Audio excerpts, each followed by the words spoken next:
సమంత రాజు భూతశుద్ధి వివాహం చేసుకున్న దగ్గర నుంచి ఇంటర్నెట్ అంతా దీని గురించే మాట్లాడుతున్నారు. అయితే ఈషా ఫౌండేషన్ ఒక కొత్త మతం లాగా ఆవిర్భవించనుందా? ఇది మనం అర్థం చేసుకోవాలంటే ఇతర మతాలు ఎలా ఎవాల్వ్ అయ్యాయి అండ్ అన్ని మతాల్లో కనిపించే ప్యాటర్న్స్ ఏంటి అనేది మనం చూడాలి. ఏ మతాన్ని కూడా స్వయంగా దేవుడే వచ్చి స్థాపించినట్టు ప్రూఫ్ లేదు అండ్ దేవుణ్ణి ఎవరు చూడలేదు కూడా. ప్రతి మతం వెనకాల కొంతమంది ప్రామినెంట్ పీపుల్ ఉంటారు. కొన్ని మతాలకి ఫౌండర్స్ ఉంటారు. అలా ఈషా ఫౌండేషన్కి ఫౌండర్ సద్గురు. ప్రతి మతానికి కొన్ని డేటీస్ ఉంటాయి. వాళ్ళకి కొన్ని సాక్రెడ్ ప్లేసెస్ ఉంటాయి. వాళ్ళకి కొన్ని ఫెస్టివల్స్ ఉంటాయి. కొన్ని రిచువల్స్ ఉంటాయి. అంటే పెళ్ళి, నామకరణం ఇలాగనమాట. అండ్ వాటి మతాల్లోకి ఎలా మారాలి ఇలాంటి ఒక ప్రొసీజర్ ఉంటుంది. అలాంటివన్నీ ఈషా ఫౌండేషన్కి ఉన్నాయా?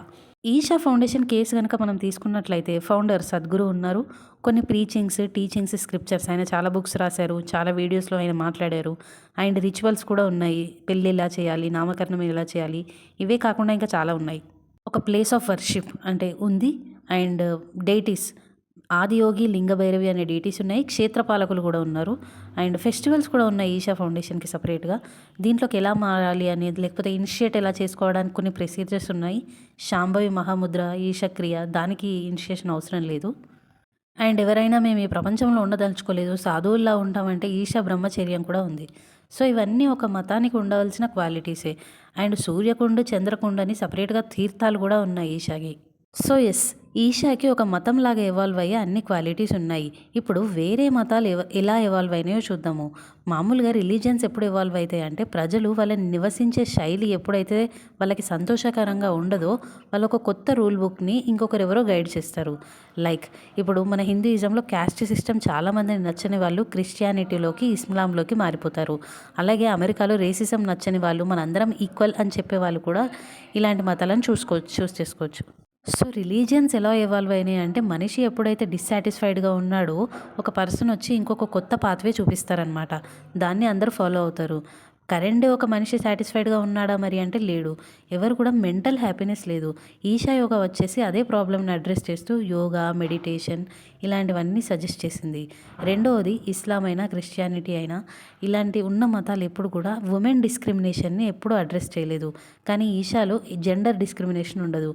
ప్రతి మనిషి ప్రతి రిలీజియన్ని ఎప్పుడు చూస్ చేసుకుంటారు, వాళ్ళ లైఫ్ ఇంకా బెటర్గా అవుతుంది అంటే చూస్ చేసుకుంటారు. సో ఈషాకి కరెంట్ డే ఉన్న సిచ్యువేషన్ ప్రాబ్లమ్స్ని సాల్వ్ చేస్తుంది. ఇప్పుడు మతం గురించి చాలా గొడవలు అవుతాయి. ఎందుకంటే ఆ మతం ఎగ్జాక్ట్గా ఎందుకు పుట్టింది, ఏ కండిషన్స్లో పుట్టింది, ఎలాంటి సిచ్యువేషన్లో అది ఎవాల్వ్ అయిందని ఎవరు అర్థం చేసుకోరు. ఏదో రూల్ బుక్ పట్టుకొని దాన్ని బ్లైండ్గా ఫాలో అవుతారు. అందుకే గొడవలు అవుతాయి. సో మతం అనేది రిజిడ్గా ఉండి దేవుడే వచ్చి స్థాపించనక్కర్లేదు. ఒక మనిషి ఇంకో మనిషికి సహాయం చేయడానికి ఎవాల్వ్ చేసుకున్న ఒక ఎకో సిస్టమ్ అని చెప్పొచ్చు.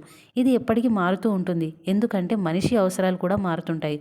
ఒకప్పుడు మనిషికి డిస్క్రిమినేషన్ని మాత్రమే ఎదిరించాలి. ఇప్పుడు మనిషి తన సొంత మైండ్తో ఎదిరించాలనుకుంటున్నాడు. ఇలా వెళ్తూ ఉంటే ఒక్కోసారి బుద్ధిజం అని, జైనిజం అని, ఇప్పుడు ఈషా ఫౌండేషన్ అని వస్తూనే ఉంటాయి. ఈషా ఫౌండేషన్ ఫ్యూచర్లో మతంగా మారుతుందా అంటే ఏమో చెప్పలేం. కొన్ని సంవత్సరాల తర్వాత, కొన్ని సెంచరీస్ తర్వాత ఇది ఇలాగే ఉంటుందా అంటే చెప్పలేం. ఇప్పుడు మనం ఫాలో అవుతున్న మతాలు కూడా కొన్ని వందల సంవత్సరాల క్రితం స్థాపించబడినాయి. కానీ ఇప్పుడు అవి మూర్ఖంగా మారిపోయాయి. ఈషా ఫౌండేషన్ కొన్ని రోజుల తర్వాత మూర్ఖంగా మారడదు అనడానికి నమ్మకం ఉందా అంటే చెప్పలేం. అది మనిషి థింకింగ్ని బట్టి ఉంటుంది. మనిషి కాన్షియస్నెస్ ఎలాగైతే ఎవాల్వ్ అవుతుందో అలాగే మతాలు కూడా ఎవాల్వ్ అవుతూ ఉంటాయి. మనకి మన రీజనింగ్ని బట్టి చూస్ చేసుకొని బ్రతికే చాయిస్, ఫ్రీడమ్ రెండూ ఉన్నాయి. మతాన్ని కూడా కించపరిచే ఉద్దేశం నాకు లేదు. నేను ప్రాక్టికల్గా ఆలోచించి అది కరెక్ట్ అయితే కరెక్ట్, తప్పైతే తప్పు అని నాకు అనిపించింది నేను చెప్తాను. నేను చెప్పేది వేరే వాళ్ళు నమ్మాలి అని కూడా నేను అనను. జస్ట్ నా పాయింట్ ఆఫ్ వ్యూ నేను చెప్తున్నాను. నచ్చితే లైక్ చేయండి. Thank you.